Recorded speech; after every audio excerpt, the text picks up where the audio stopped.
Nita Mae, 1933, St. Louis, Missouri, but you weren't even there long enough to go see the arch.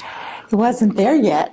Oh, it wasn't even there yet. Well, that's why you didn't see it. That's why I didn't see it. 6 weeks. 6 weeks later, you guys moved to Oklahoma City. Right. Talk to me about growing up in Oklahoma City. Well, I was in Oklahoma City until I was 6 years old. And my dad worked in a department store. I went to elementary school, went to kindergarten and first grade. And the most important thing about what happened there was that also in my kindergarten and first aid class was a man named Sam Tannebaum, who I never saw again until we got to college, and then we got married. So your future husband went to first grade with you? Yes. And you guys didn't really know each No. other all that time. Well, that's interesting. Mm-hmm. Well, why is it that your folks up and left St. Louis to head for Oklahoma City? My dad was working for a company called Wool Shoe Company, and they wanted to expand. It was the Depression years, and my dad was willing to go just fine. He was happy to go there because it was very difficult to find a job, and it was a big enough city that my mother would be involved with the Jewish community. Right. And we left, and my parents belonged to the synagogue, conservative synagogue there, and I would go. We would go there all the time, and it was just sort of the center of our lives. The synagogue when I was a little girl, little girl. Now, do you remember your grandparents at all?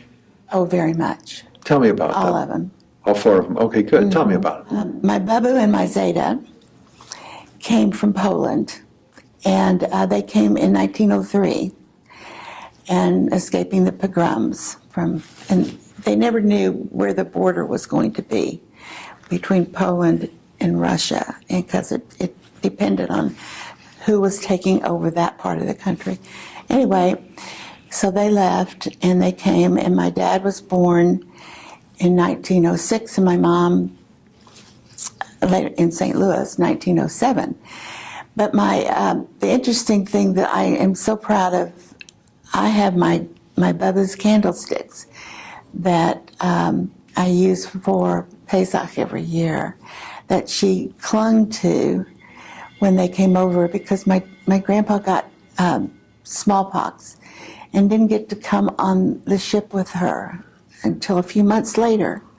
And so she had to go on that ship in the steerage, praying that her brother-in-law would meet her, which he did. And they stayed in New York, in Brooklyn, for a long time until Zeta, he knew that in St. Louis he could establish a shoe repair place, in which he did. And Babu was very Orthodox. Did they come together? Yes. Were they already married? Yes, they had just gotten married. Okay. And they took their meager belongings. Okay. And Zeta had two brothers in Brooklyn. And so they decided they needed So they already had family here. Yes. And did they leave their parents? They left their parents and other siblings. Did they ever talk about that Yes. travel to you?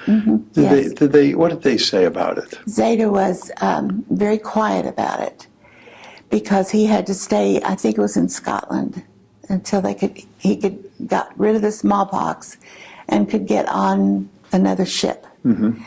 They were always so afraid that if Bubba got on the ship she was supposed to get on, that they might not see each other again. But his brothers in Brooklyn were able to get him on a ship when he was ready. And they got to Ellis Island, and their name was Liss. But they changed it, the people there changed it to Levy. My maiden name was Levy. Now, did you ever find out why they changed the name? Because, it wasn't their choice. It was the people at Ellis Island. Just came up with that decision. They decided Wow. that was, I don't know, but I don't really know why. And the interesting thing that for our family always has been is that my mother's maiden name was Levy, So she was a Levy and she married a Levy. And yet one family was from Poland, Russia. The other family was from Germany. They never could find out that they were ever family or anything. It was hard. When Bubba came over by herself, they put her to work in a factory.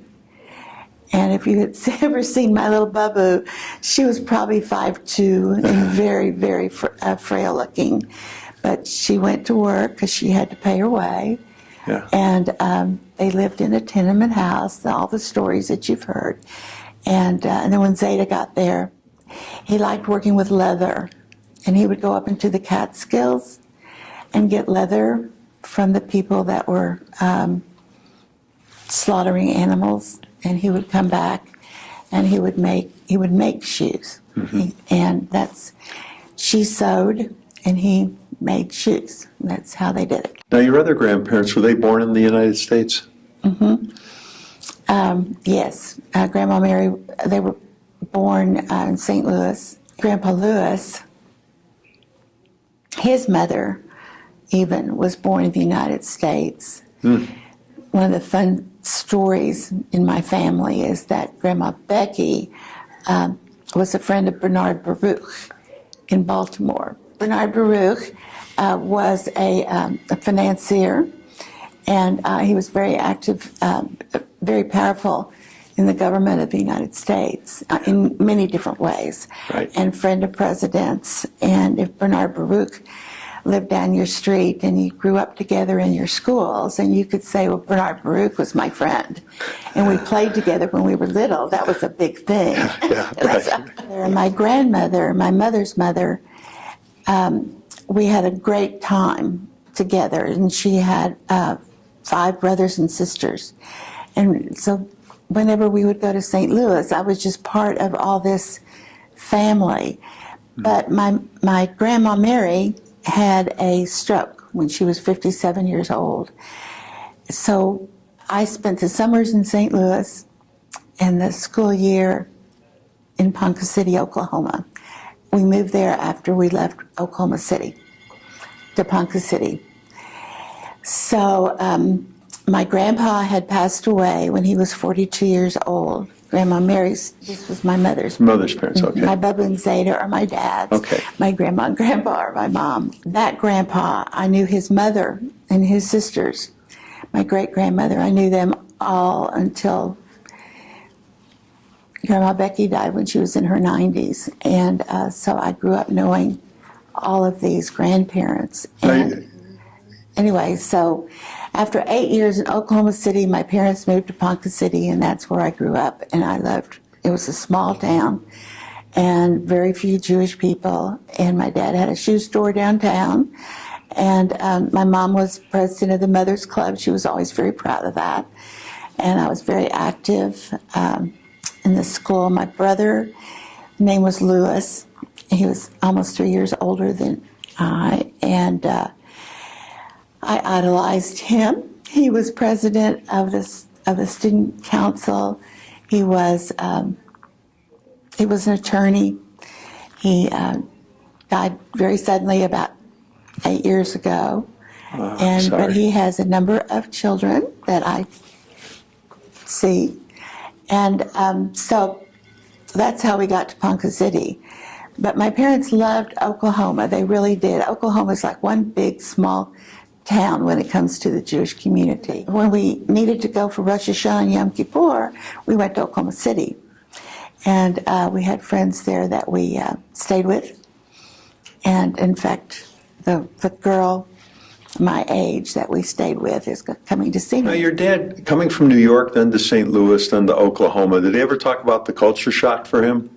No, I think it came from New York, first to Staunton, Illinois, where another one of my Zeta's brothers had gone to. And they lived there for just a short time, and then they moved into St. Louis. My Bubba and my Zeta had a very strong Jewish home. So I think, and my dad His name was Henry. My mother's name was Ida. And my dad had a sister named Rosie, who was my mother's best friend after they moved to St. Louis. But they weren't a part of the, I mean, Daddy would go out to work, but as far as culture shock or anything, their lives still revolved around St. Louis, what was happening there, but it was the Jewish community. When my dad got to Oklahoma City, he got very involved in the general community. I never heard them say it was difficult because they had a very large Jewish group of friends. I have pictures of them all. And you know how your parents met? They met at a youth. My Aunt Rosie became a friend of my mother's, and my Aunt Rosie was my mom's age, and my dad was 2 years older, and 2 years older, I guess. Anyway, and so Aunt Rosie, they were all part of the same group, and Aunt Rosie made sure that my mom met my dad. Yeah. And it was, there they were. Was your dad in the service at any time? No. No? Okay. In the Second World War, when my dad was 38 years old, and I remember as a little girl, my dad telling us all goodbye. He got on the bus or the train in Ponca City, went to Oklahoma City and tried to enlist because he really wanted to defend the country, and they wouldn't take him.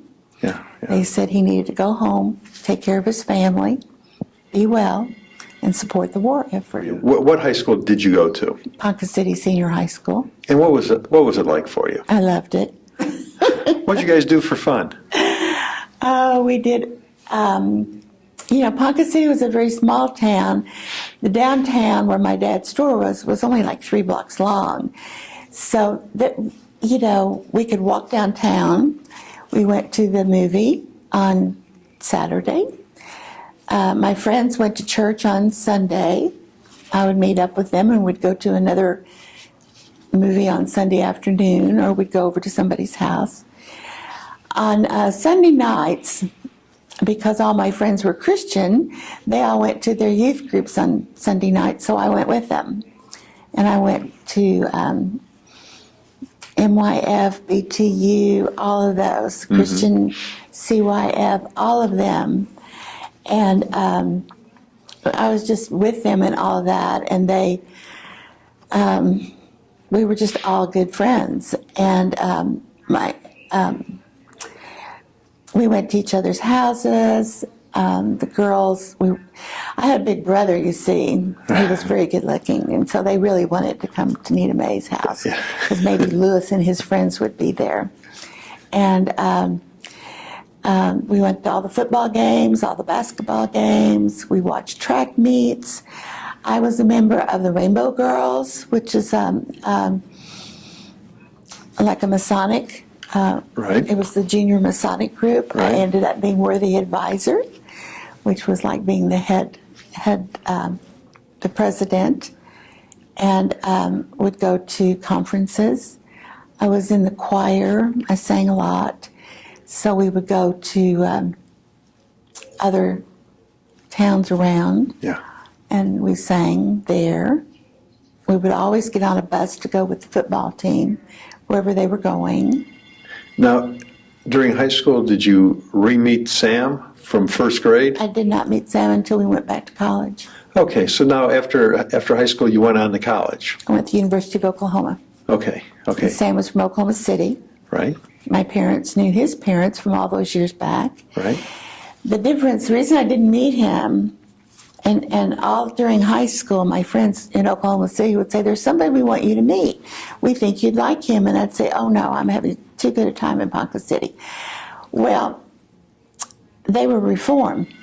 And we were conservative to Orthodox. So when we went to Oklahoma City for services and things like that, we never went to the temple. We always went to the synagogue. Right. And so I never met him until we got to college. And in my freshman year, I pledged Sigma Delta Tau, and he pledged Pi Lambda Phi. And I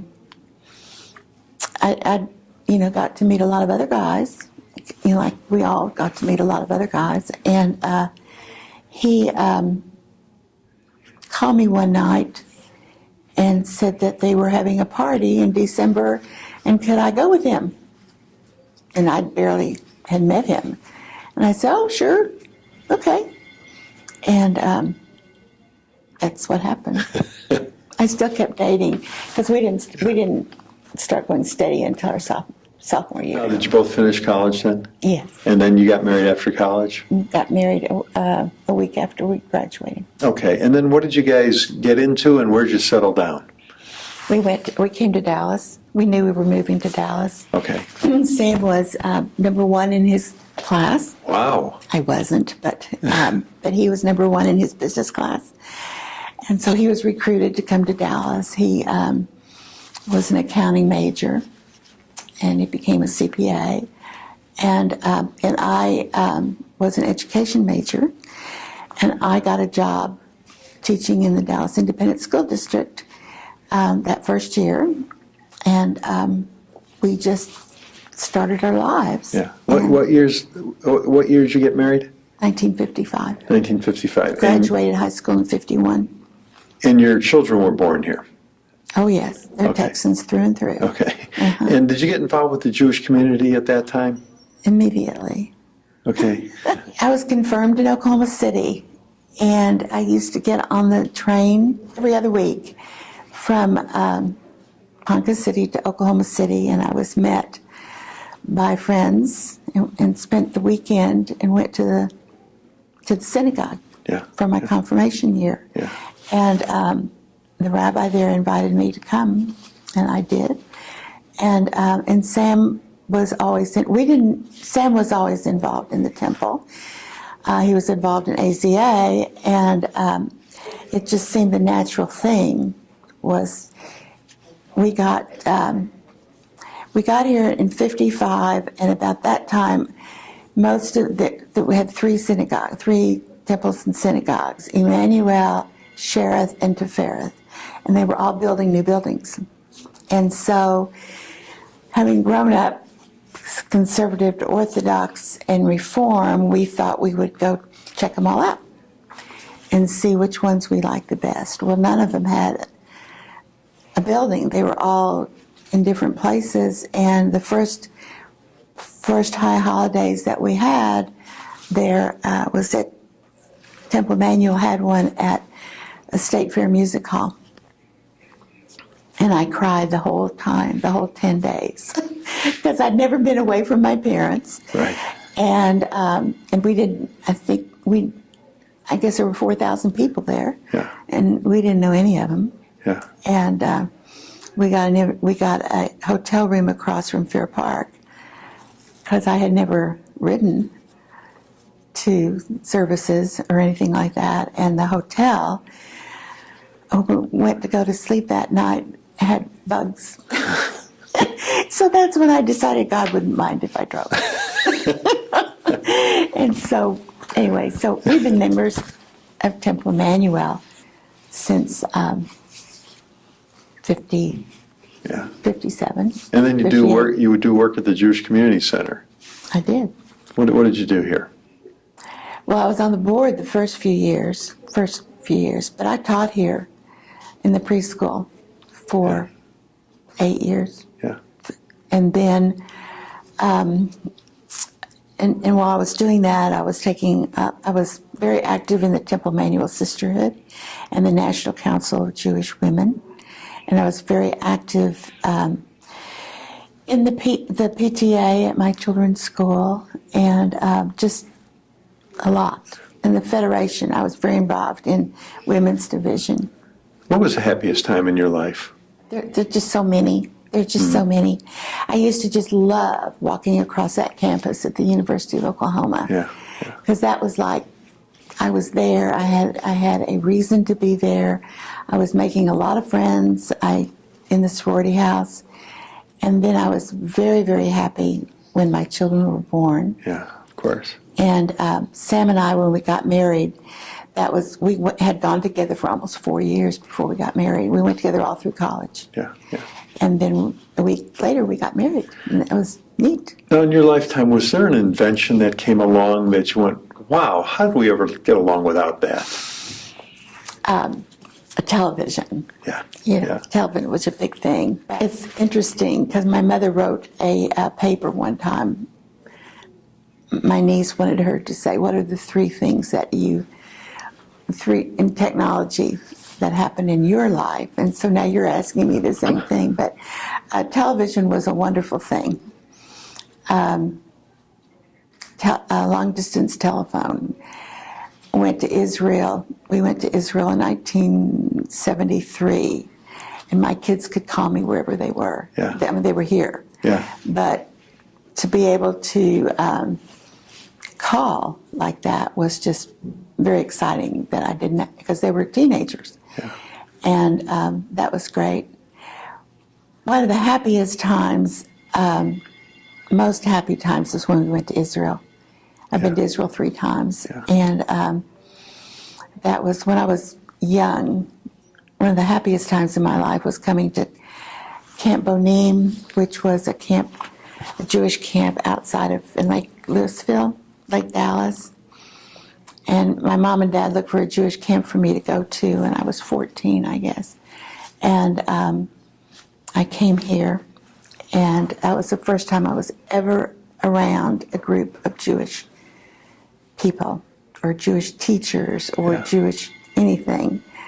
And it was wonderful. And what was the feeling like when you went to Israel the first time? It's very hard to explain, but I had wanted to go to Israel since those years at camp. And it was the most, I don't even want to say exciting, it was the most deep sense of peace that I finally got there. Yeah. And I wrote my parents that night, and I went to bed. Everybody else had gone to bed, and I went downstairs at the King David Hotel, and I wrote my mom and dad, and I'm getting very emotional about it.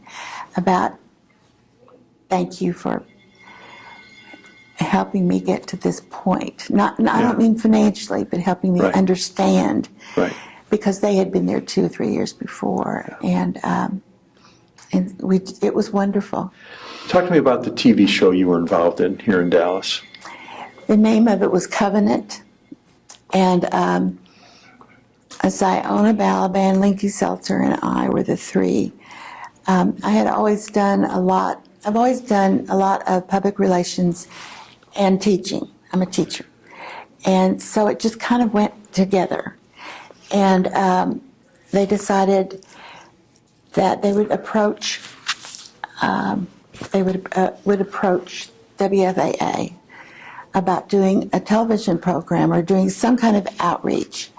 Well, the outreach was not just to Dallas, but I really wanted it to reach to the small towns, because I knew what it was like not to having any input.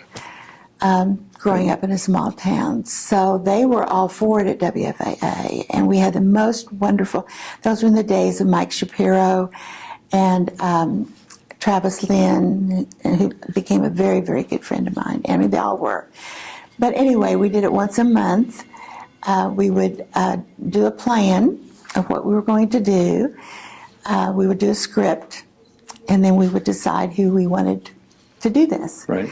And every congregation got to do a program. The JCC, we did all kinds of programs here. We did the Israel dancing, and that was Israeli dancing. That was fun. I mean, we got it down to WFAA, and anyway.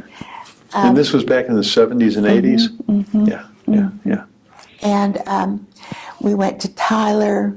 It went to Longview, it went to Waco, it went to Fort Worth, of course, and a lot of the smaller community, Sherman, because television, to small towns, they got a whole lot of non-Jewish and Christian that that was there, but they didn't get anything of their own religion or not even a religious thing.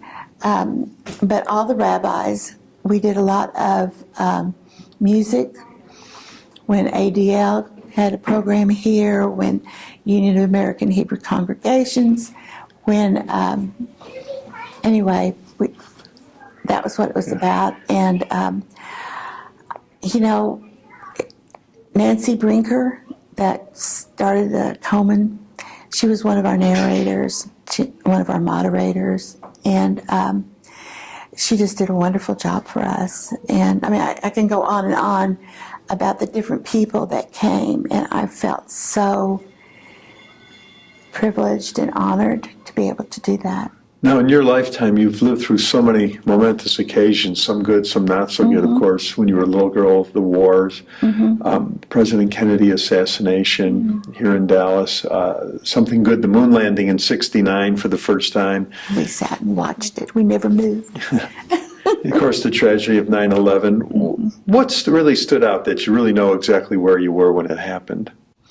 Oh, I know where I was when a lot of things happened but the Kennedy assassination was, and still is, one of the most tragic. I was at the beauty shop, and my husband was downtown.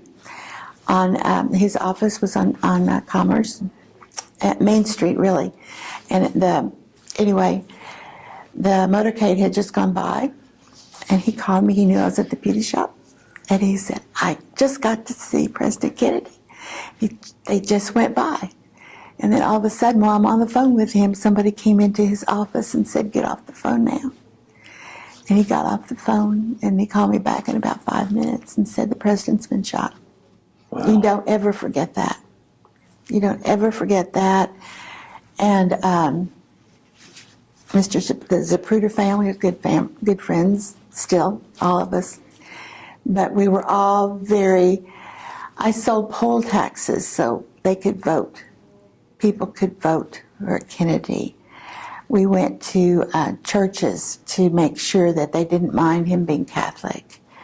We did everything to get him elected, and then there it went. Now, you mentioned the Zapruders, family friends of yours. Of course, he had the famous film. What did they ever talk about with you thinking on that film? Did they feel that Oswald was the shooter? I mean, it's such a famous film to all of us now. What did they think? I can't say what they thought, because Mr. Zapruder really didn't talk about it. And so, because of the anniversary this year, they were all very involved. There was a new movie that was made, and I think that was a grandson of Abraham Zapruder. And anyway, all these people, they had a really hard time with it. But other than that, they don't really talk about how they felt about it. Yeah. Well, you and Sam have one son, Joel, one daughter, Marilyn, and 4 grandkids. What advice does Grandma have for those grandkids in the next generation? Well, yesterday at my house, we had a Seder for the 3 younger. I have one grandson that lives in Florida. He's 30. And these 3 little ones, I say they're little, they're 10. They're twins that are 10, and a little girl that's 9. And we had a Seder yesterday because they don't live here. And so they were going to be here now. And we went through all of this. And I want them to always remember that no matter what happens in the world, there's a core within them that it'll work. Their lives will work. I want them to know that. But the other thing I've told them, and I've really told them more than one time, is I believe that they're going to get to go to Mars. And just to remember that Grandma was always excited about Mars.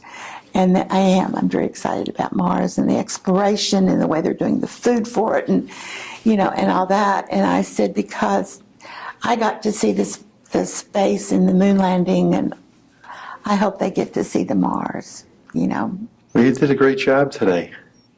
Thank you. Thanks for doing this. I appreciate it.